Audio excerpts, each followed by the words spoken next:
Hey everybody, it's Ed and I'm back with another Manga Studio tutorial.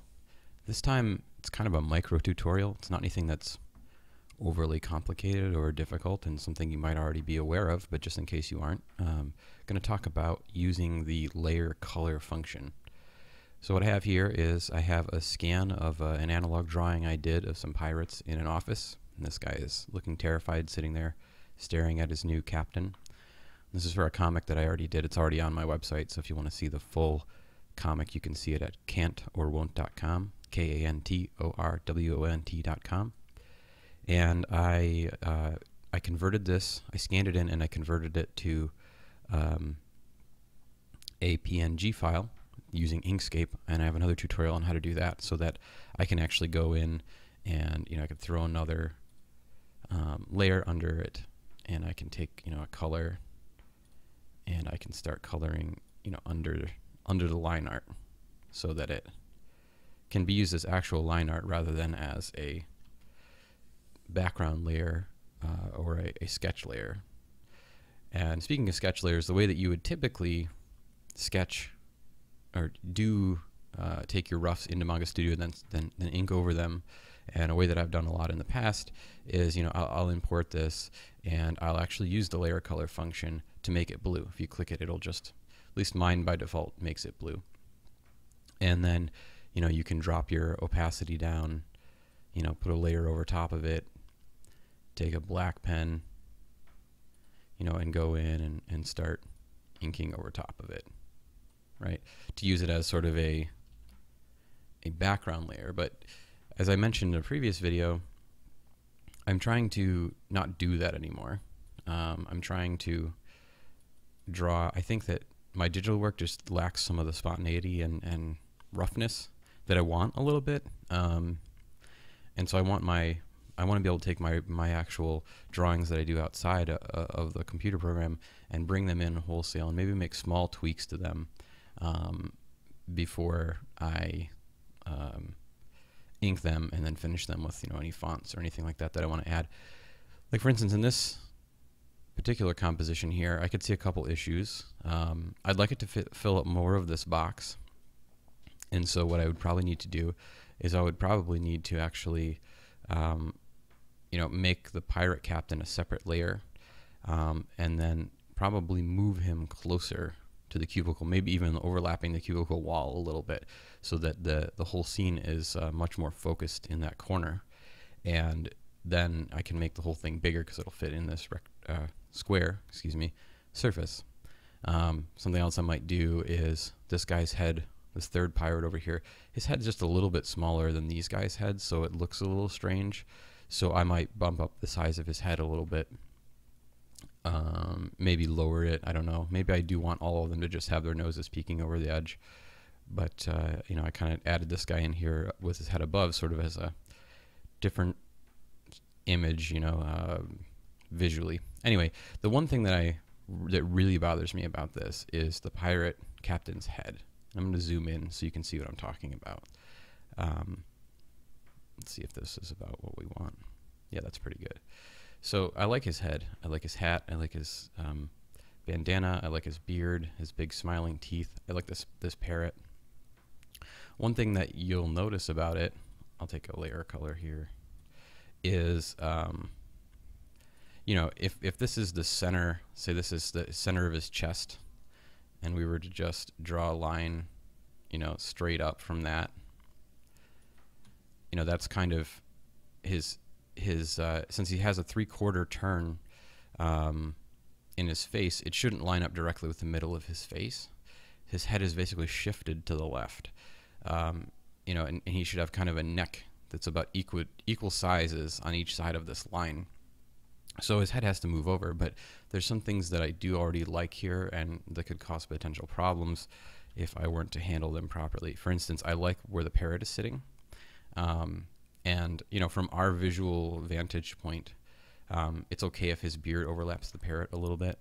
I also like his trailing bandana here, but I think if you move his head to the right, you have to decide, does that bandana fall in front of him or behind him?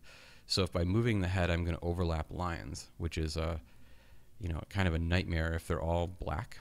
So what I do to mitigate this is I go in and I grab the lasso tool, and then I very carefully basically cut out the captain's head. Okay, and the reason that I'm very careful is because I want this to just still be my finished line art. I don't, I have to make some little tweaks to it, but for the most part, I don't want to have to redraw a lot of this. So I'm going to get in real minor here, and bear with me.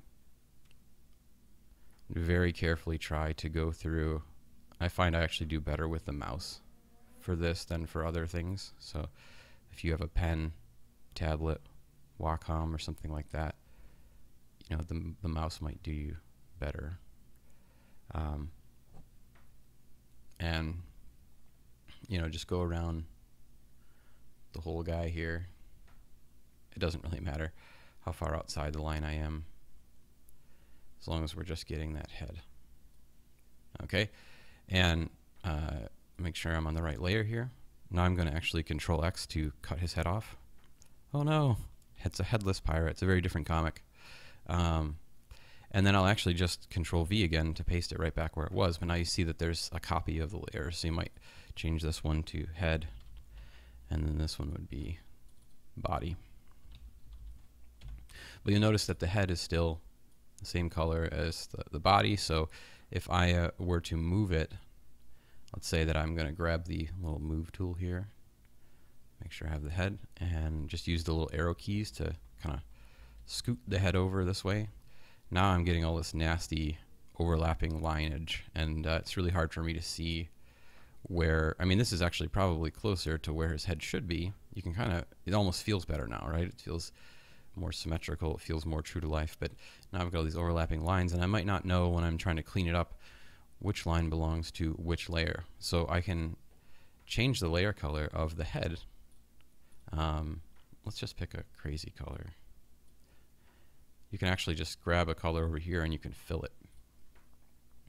And boom, now you know which lines belong to the head and which lines belong to the body and parrot. So you can grab your eraser, make sure you're on the body layer, and then you can go in and just very carefully erase any of the body or parrot lines where you want the headlines to where you want the headlines to overlap that part of the layer, right? So that's not bad. It would need more cleaning, but this is just for demonstration purposes.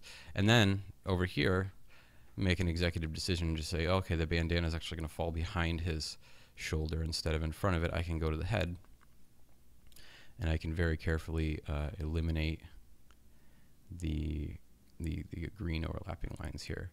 And what you'll see is like this little spot right here where the green and the black overlap. It looks weird right now, but as soon as you convert it back, it won't look weird. So you can then, once you're happy with the way it looks, you can grab your black again. You can make sure you're on the head layer, and you can change it back to black. And boom, now you've got the overlap. So still there's this little trailing piece here. I'm not really sure what that's from. Let's change the color back again and see. You can also select this to pick a color. Let's just pick, like, I don't know, salmon this time.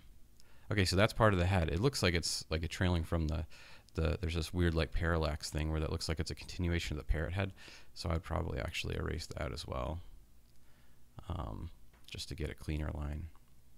And then you'll probably want to come in here and clean up some stuff. Like you'll want to probably add, some shoulder here. Maybe he's got a collared shirt with some chest hair sticking out.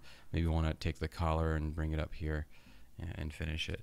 So that's just kind of a different way you can use the colors to your advantage, because then you can very clearly see which lines belong to which. And if you want to change it back, you can actually, you want to make it the same layer, you can select the top layer and you can hit Control E. And that will re-solidify the layer so it's on the same layer again. So now if I wanted to do other tweaks, I'm going to zoom out for a second. I can do it with the full form, so I could go in and grab like the rectangle tool. I can just, do the same thing. Oh, he disappeared. I can throw him back in there. And now I can just, I I really like to use the arrow keys for movement. I just feel like it's much more precise. So here again, you know, like if I wanted to put him right here, you're going to have this issue with the parallax. It's not a parallax in this specific example where it looks like it's a continuation of a line, but you just have this overlap. So, you know, I can go back in here again and I can change the color. And now I can go through inside the pirate body and delete all the black lines so that it cleans up. And you can keep doing this with all this stuff. You know, I might go in and make his head a little bit bigger, move it up or down, erase some of his beard if I wanted it to, you know, if I wanted his nose to be touching the top just like these other guys, I would do that. So I hope that helps. I mean, I know it's not like the most groundbreaking idea in the world, but it did help me because I would struggle so much and I would delete lines that were important when they were all the same color, and it just dawned on me one day to do it this way. So yeah, so you know, if you have any other ideas for tutorials, let me know. If you find anything cool that I haven't covered and you want to share it with me, I'd also appreciate that. I want this to be sort of a collaborative environment here. And you can always leave comments on the video. You can send me a message on Twitter at Edomaniac, EDOMANIAC. You can go to my website, kantorwont.com, KANTORWONT, and see some of my comics there. And yeah, keep making cool stuff. And until next time, I'll see you later.